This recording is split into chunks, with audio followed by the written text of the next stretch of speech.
Every year, the MSBA selects 15 fellows to develop and implement a public service project in their community and also teach them leadership skills and grooms us to be leaders in the community. This year, we chose to talk about cyberbullying. So today we were at Towson High School. We did a presentation for about 200 high school students from 9th through 12th grade. We're here as part of the Leadership Academy through the Maryland State Bar Association. So in terms of statistics, nearly 1 in 3 students have experienced cyberbullying. So I am going to talk to you guys about these four young students who unfortunately took their lives due to being cyberbullied. And how does it affect us? Well, if you are a victim of cyberbullying, and I hope no one is, there are things that you can now do about it. You have certain rights, and if you are the one who's bullying someone, there are criminal penalties. These are adult penalties, 18 and over. For those of you who are seniors and you're 18, well, these apply to you. Everyone else, you would fall in the juvenile system.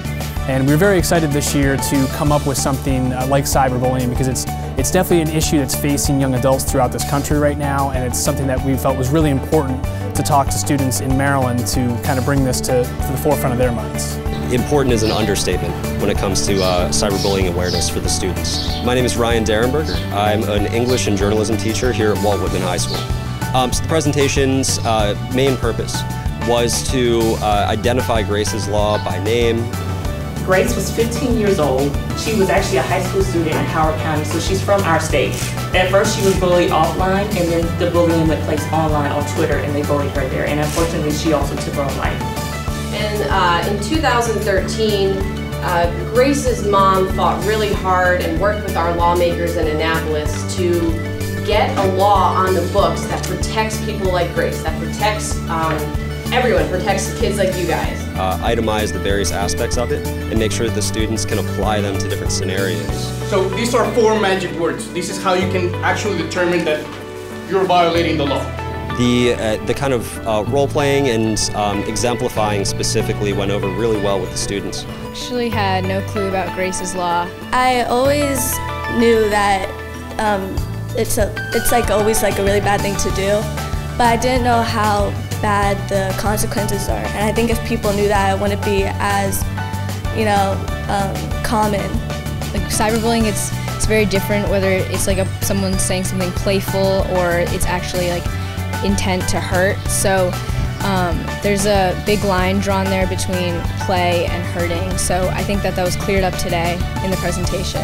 Essentially, it's using the internet to bully someone else. You can't do that. That's what the law says. You can't say things that will make people be really, really upset. And I'm not just talking like, oh, boo-hoo, I'm gonna, cry a few tears and be over it. I'm talking, you don't feel like going to school. You, start getting depressed.